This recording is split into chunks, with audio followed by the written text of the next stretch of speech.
Hi team, just a quick video and reminder of some of the features and some of the procedures that we use within Vetmate to enroll and to get a course up and ready to get some students upon it. The very first thing we need to do is gain access to the Vetmate system. Now this can be done from a few locations. The one we'd always recommend for you to tell your students to gain access to the Vetmate campus is via the online portal option just upon the HealthGuard website and then the student portal login. For yourself, co-providers, trainers, within that same menu, there is an option here under instructor login, but upon every screen on the footer of the HealthGuard website, there is the quick administration tab, just the Vetmate tab down the bottom, which will give you access to your logins or sign-in screen. Put in your credentials, your name and or whatever's been your email, which you set up within their system, and your password, sign in. Now we can see that we've got our calendar. Once we start populating courses and activities, that'll be within our calendar. Now we're going to go ahead and make a course today. Now if it's a brand new client, somebody who've never been before, brand new location, I recommend we put that location in first. The option to put that location or new client can be done during a wizard, but I just find it's more efficient, more streamlined if we do it whilst we're not in that wizard system. To start to do that, you need to go into your Vetmate campus, and that is done via the Vetmate button on the top hand right side of the screen, and then go to Vetmate. Now there's a series of icons on the left hand side. The one we want to start putting new clients or locations in is the blue truck with the word delivery and locations. From there, we can see currently we have no locations. Now, once we have these locations in there, we can select them within the wizard system from a drop-down menu. So today we better add a location. We've got a brand new course at the Brock Shop. We need to give it a friendly name. And a friendly name is just something that the database uses to start to construct this in the background. Sometimes I just abbreviate the name. We do need a unique code, and once we have a series of locations, you have to have a unique code for this location. So today we might go TBS 05. Doesn't really mean anything to the student. Again, it's part of building up the database. You can give a description of that location if you wish. I do recommend putting the address in of that location.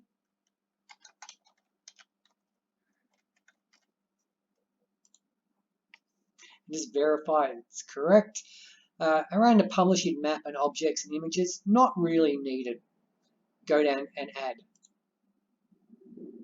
We can see now within our current locations, we do have that placed within there. And after a while, you'll have a large amount of clients whilst we start setting these up. Remember, you only have to set it up the very first time for that new location, that new client. Now, I do recommend doing it now. This can be done within a wizard, but I recommend it now. Add in a training facility or room or location to that location. To do that, go down to the green cross at the end, hit plus, add room. Again, it needs a name. So today we'll say the location of the Brock Shop, it's the Holden room. Again, you can put a description in there if you want. It does need a unique code. Some of these options are handy for such as if you're renting or hiring like a community hall and you know there's only certain days where it's available. So just for a reminder that you don't go ahead and book a course on that particular day or try and book that room, you can put some of that information in there. If it's not relevant, just go down to add. And I always do believe in checking. So we've got the location seems correct, the Brock Shop. If we expand it again, we can see there is an allocated room. And again, some venues may have multiple rooms within it. And that's fine. You can just add them again via the add room option. So once we've verified we've got a location, we've got a room, now we want to set up a class for that client. We go back up to our green tab, up to schedule, wizard, and start. Now we can see in Jack's wizard system here, we've got 3 already set up, 09, 011, and 012. Again, you may have multiple wizards. Just select the appropriate one that you believe is required for this particular class. Today we're going to go with an 011. Just go next. 99.9 times, this is always going to be a once-off occurrence. And once you really get used to it, this is a very quick click-through system. There's only a few options you really need to change to get that course up and going within Vetmate. So we'll leave it at once. We verify that's the program that we require. So today the client has requested a HLT AID 011, no online, provide first aid. We've got the unique code already set. It is important to verify and get this right because it can be a little bit complicated to rectify once we make the mistake of the date. So verify it's correct. We'll say today it's the 12th. Start date, end date looks correct.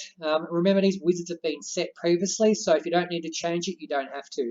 So we've got minimum students 1, maximum 50. Now, with the amount, if you wish for your client or the person who is enrolling within this course to have a request as is of paying for the course, either via credit card or invoice, you put the amount that you require in here. If you have already worked out you're going to ask them later on, or there's some sort of invoice process, just leave it as 0. If there's no value in there, the student's not going to be nagged with some sort of payment option during the enrollment process. Make sure a trainer has been selected. The only things we need to change in that screen. And again, just verify it's the right program, it's the right date. I don't require any money from them at this point, but if I did, I could put the price in there. And I know the student's going to be requested to ask for payment of that much. But today, let's leave it as 0. And we'll go dates. Again, how many classes for this occurrence? It'll be very rare that you'll actually have to change it, so we just leave it at 1. Today we're pretty happy. Yep, they've requested a 9 a.m. start.